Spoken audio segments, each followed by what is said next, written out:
In terms of running NMON, whether you're running WLM or not, these are the flags that I use now. What this does is it gets me top processes, it gets me asynchronous I/O, it gets me large memory pages. This dash tilde is really important because that will get you fiber channel statistics. It actually runs the fstack command. And here the dash capital W is what you're adding to get the workload manager stats. Now this just does a 30-minute sample, but I actually change all my 24-hour ones as well to add these flags. Without particularly the dash tilde and the dash W, you're not going to get your workload manager stats and you're not going to get any fiber channel stats, which means you won't know what your adapters, etc. are doing. So what it adds, as I said earlier, in the BBBP, it's going to give you, it actually lists out the classes for all limits and shares, and then it adds 4 tabs. It adds the block I/O, CPU, physical CPU, and memory tabs. Within interactive NMON, you have some new flags. So if you go into NMON online, you can do a capital S and it will show you all the subclasses like this. You can go and just do a capital W and it will show you the WLM section where it gives you the CPU memory, then it gives you the BIO, CPU, and memory by class, and so on. And you can use the dash capital U flag, and what it does is it does the equivalent of top, but it adds in the WLM class. So here you can see that my top process supposedly was Topaz NMON, and it's in that monet class, but you can see it breaks them all down here by classes. So again, this is a nice way, if you're running in passive mode, or even if you're in active mode, to figure out how things got classified and whether they've been classified correctly. In the NMON analyzer, with the WLM CPU, you can see here that it basically is giving me a report with graphical stuff of system, SPF, and SSH. None of the other things were doing anything.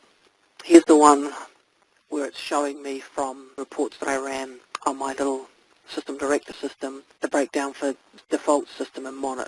And here I'm showing you with the physical CPU. So the difference is percent CPU and then the physical CPU. So it's no different if you look at the NMON to where it does all the CPU tabs, the SCPU and the PCPU. This is based on the PCPU tabs. And then for memory, it shows me the different classes here and who's using the memory. As you can see right now, it's only showing me averages because there really weren't any big peaks going on. And this is just a different view of it from another system showing you how the memory was broken down. And there's also a different GUI that does it by time. So you can actually look at it this way by class, or you can look at it over time by class, whichever one you prefer. And then on the block I/O tab, this system wasn't particularly busy, but you can see that most of the I/O was being done in the default group, and it really wasn't a heck of a lot. I had mentioned the account.com command that you can actually find out how things are broken down. I didn't have accounting turned on my system, so I grabbed this out of the manual. But basically, if you run account.com-w and tell it to give you the first 10 processing, 10 in the list, what it's telling me here is the command name, the user, the class that it's assigned to, and a bunch of information around it for accounting purposes. So accounting can actually take advantage of WLM for classification. I had mentioned at the very beginning a couple of things on reporting. Those were that, one of the concerns is that AIX and WLM gather statistics a little differently. And I had mentioned that SPA reports are all values, WLM uses delayed averages. If you look at an AIX performance monitoring tool, it uses sampling. Every clock tick, which is 10 milliseconds, AIX will charge a CPU tick to the current process. It's instantaneous, and it determines whether it's running in system or user mode, and it increments the user and system time accordingly. WLM is using microseconds. So it's very precise about how long a thread's been active, and it does record those breakouts, but it does it using a decayed process. So when it creates all the CPU utilization numbers, it looks at really more at averages. So the upshot is that over time they will be the same. It's possible that, for instance, if a process goes from 100% CPU to 5% CPU, it's going to show SPA, whereas because of the way WLM does decaying, it might take, I don't know, a few milliseconds to show up in WLM. There's a big write-up on this in the Red Book, just be aware of it. Also, if you're running WLM and you're using Snap to gather information for debugging, you need to add the -W flag so that it gets all the WLM related information, just in case WLM is the problem. And the same with if you use KDB for debugging, there's a bunch of WLM options with that as well. Alright, I have a bunch of references here. There's some detail that an article I wrote in 2004 on Workload Manager. This is the Red Book I was referring to, the AIX5L WLM Red Book. It hasn't been updated since 2001. It really needs to be. Then I've got all the links here, and these all worked yesterday, to the various WLM commands so that you can get a lot more detail about them. And then I found an article on RootVG on WLM, Dynamic LPAR, and WPAR, which I found quite helpful. But that said, what I'm going to do now is I'm going to just show you some of the things that we just talked about. So let me bring my secure shells over here. So I'm logged on here as Jackie, and all I'm going to do here is I'm just going to run an NMON with top so that I've got some activity going on. Let's start by going into our WLM directory. And here you can see that I have the prod, current, standard, etc. directories. So let's query what I'm doing. I'm running in passive mode right now. And then if I do an ls on current, you can see that current is currently pointing to standard. So that tells me that the definitions that I'm running are in the standard directory.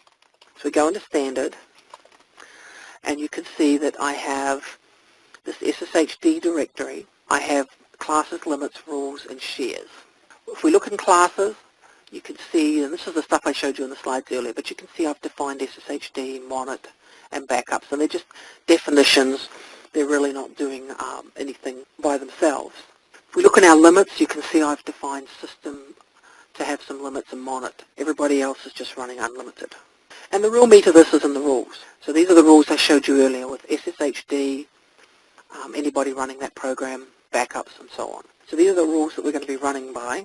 And then if we go into this SSHD directory, you'll see, again, the classes, the rules, and so on. Again, I've only got the one subclass, and I've only got the one rule. If it's run by Jackie, it's going to show up in the Jackie subclass. If we go into SMIDI WLM, we can poke around with some of these. So, for instance, what I just did, I went into the show current focus. It tells me that the configuration I'm running is current, which always is going to be, and that current is actually pointing to standard. So the real configuration I'm running is standard. I can list all the classes, I can change show, I can start, stop, update WLM. So, you know, you can see here the different options. And again, I can show status, which is basically, doesn't show you there, but it's running a WLM control-Q behind the scenes. Alright, like I said, I don't use SMIDI WLM because I basically prefer to use the actual line commands. So I had created a new one called prod95, and I haven't actually run it yet. We could do a WLM check on prod95 and see if there's any errors. And it's basically telling me that there aren't any errors in it. So I've coded some classes, and I put one in for systems director, and I put some limits in. So there's a hard limit on monet, but everybody else is pretty much unlimited. And then for my rules, I have SSH, monitoring director, and so on. I don't have any subclasses in this, so I'm not going to bother implementing it, but just showing you some different rules to look at.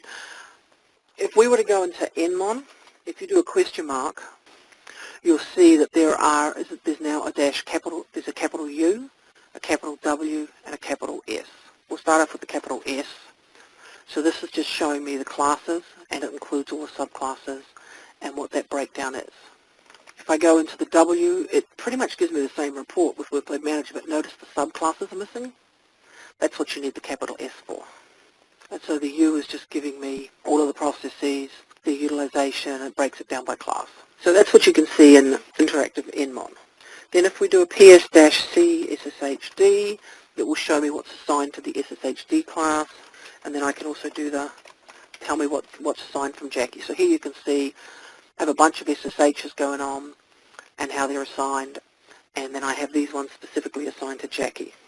And you can also do that PS-AE, class, PID, and pipe it to more.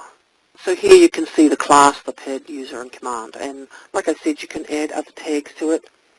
So for instance, we could add pCPU, and now we have the CPU percent. For the WLM stat, actually I want to show you one other WLM check. So I want to do a WLM check on whether Jackie is defined correctly. So if I was to come in logged in as Jackie, what would happen? So, and I would initially get assigned to the SSHD.Jackie if I was SSHD, and then it may assign me to one of these other groups depending on what I'm doing. I had mentioned that you could do the WLM stat-VC. This is showing me my tiers and so on. It's giving me my CPU utilization. You could do WLM stat. You can tell it just to do CPU. You could tell it just to do blocked I/O. So you have a bunch of different options. Now what I want to show you is, I'm just opening up Excel. I forgot to open it earlier. I'm going to bring up an NMON and show you the NMON stuff that shows up in here. Here's my NMON report. This machine's not very busy, unfortunately. If you haven't looked at an analyzer report before, if you go into the BBBP, it gives you a lot of information about the system. And as we scroll down, you'll see down here that it runs WLM control Q. It tells me it's in passive mode. It shows me all the classes, it shows me the rules, and it shows me the limits. So this is very useful for making sure that that's all documented.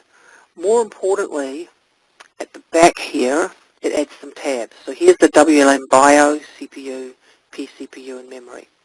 So if we look at the BIO, you've got all the numbers up here for what they are, and then it gives you the graphs showing you how the blocked I/O is broken down amongst the shares, amongst the classes, and then here by time and by class. You get the same thing with the CPU.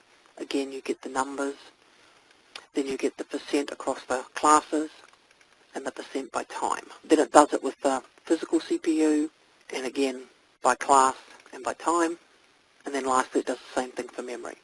I find this top one more useful because I can say, well, you know, I've noticed that everything in the monitoring class or the backups class seems to be using more memory than usual. You know, maybe we should review the rules or whatever. So that's basically the little demo I was going to run. At this point, I'm going to stop the recording and then open it up in case anybody has any questions.